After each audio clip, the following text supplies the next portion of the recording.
Saudações da equipe BSC Designer. Nós sabemos que novos frameworks de negócios e siglas da moda aparecem o tempo todo. Por isso, nesse tutorial, nós vamos discutir como olhar além do pacote de marketing de um típico framework de estratégia para entender qual o papel que ele pode desempenhar no processo de planejamento estratégico adaptado pela sua organização. Aqui nós temos um framework que você pode usar para entender outros frameworks de negócio para planejamento estratégico. E nós vamos discutir seus componentes um a um. Vamos começar por áreas de aplicação do framework.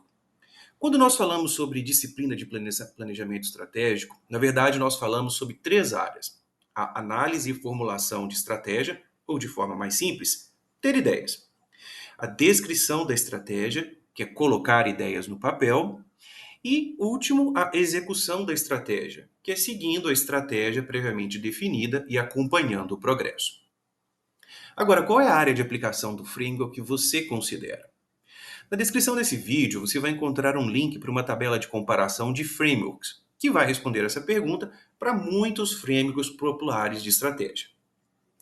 Na sequência, nós temos o método de decomposição para análise de estratégia. Uma especialidade de um framework de planejamento estratégico é sua abordagem voltada para a decomposição do ambiente de negócios. Então, nós vamos ver alguns exemplos para ilustrar essa ideia de decomposição. Os frameworks baseados em siglas, eles sugerem uma decomposição por critérios específicos. Por exemplo, o quadro PESTEL, ele sugere olhar para o ambiente de negócios a partir das perspectivas política, econômica, social, tecnológica, econômica e legal, ou jurídica.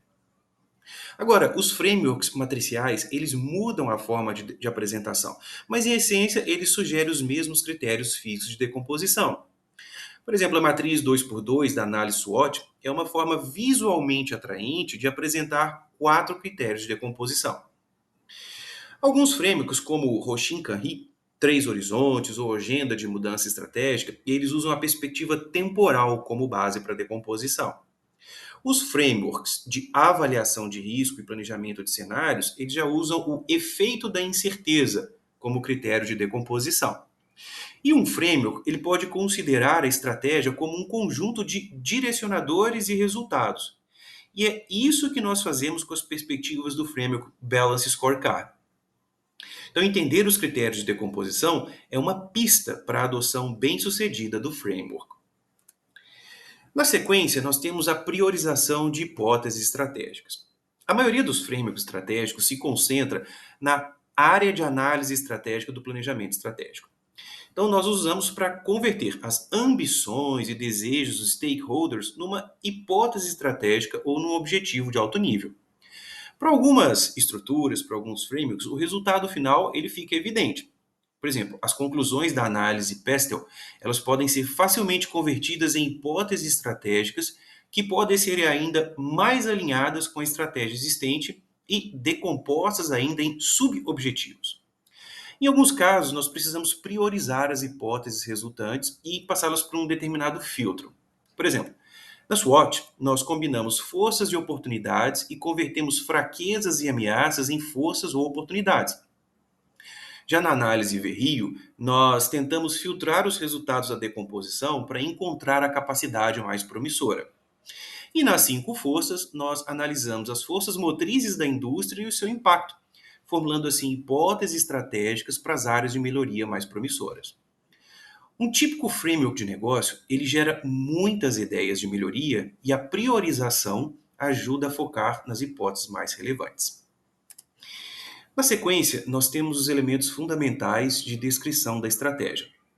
Os frameworks especializados na descrição da estratégia, eles compartilham elementos fundamentais comuns usados para descrever a estratégia, como um vocabulário.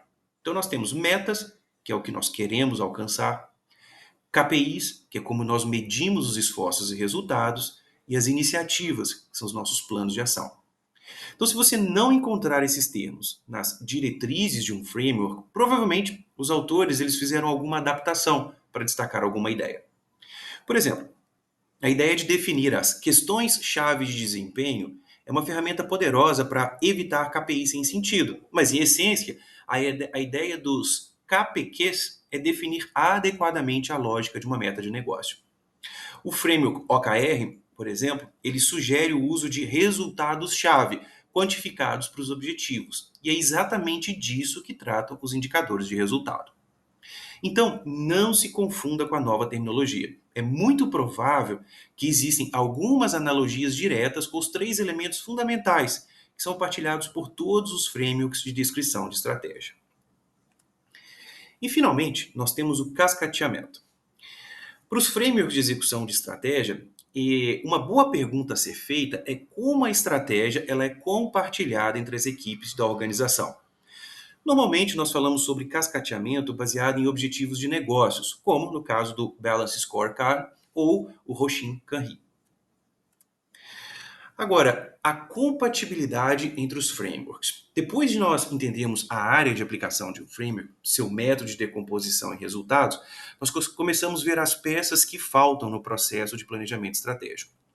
Os frameworks de definição ou formulação de estratégias, eles geram ideias excelentes, mas nós precisamos de algum outro framework para descrever e executar adequadamente essas ideias.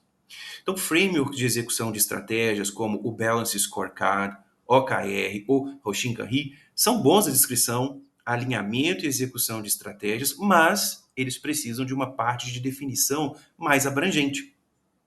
Então, o processo de planejamento estratégico perfeito é uma combinação de uma série de frameworks de definição de estratégia, poucos frameworks de descrição da estratégia e um framework preferido de execução de estratégia. Então vamos resumir aqui as ideias principais desse tutorial. O framework para frameworks estratégicos, ele ajuda a entender a essência de cada framework e a implementá-lo adequadamente no processo de planejamento estratégico. As principais questões do framework são a área de aplicação, qual é a área de aplicação do framework, definição da estratégia, descrição, execução ou todas elas. Onde sua organização precisa de um impulso hoje? Depois nós temos a decomposição. Que tipo de decomposição esse framework sugere? Por tempo, por risco, por entrada e saída, por um conjunto de determinados critérios? Na sequência, a priorização. Como o framework sugere priorizar as hipóteses encontradas para selecionar a mais promissora? E adicionalmente, para frameworks de descrição de estratégia, como o vocabulário do framework corresponde aos elementos fundamentais da estratégia, que são objetivo, KPI e iniciativa. E finalmente, para framework de execução de estratégias, como os objetivos entre equipes, áreas e estratégias estão conectados? Qual é o algoritmo para relatórios de progresso? Então, o resultado dessa análise é uma melhor compreensão do papel do framework no processo de planejamento estratégico e do tipo de hipótese que ele sugere.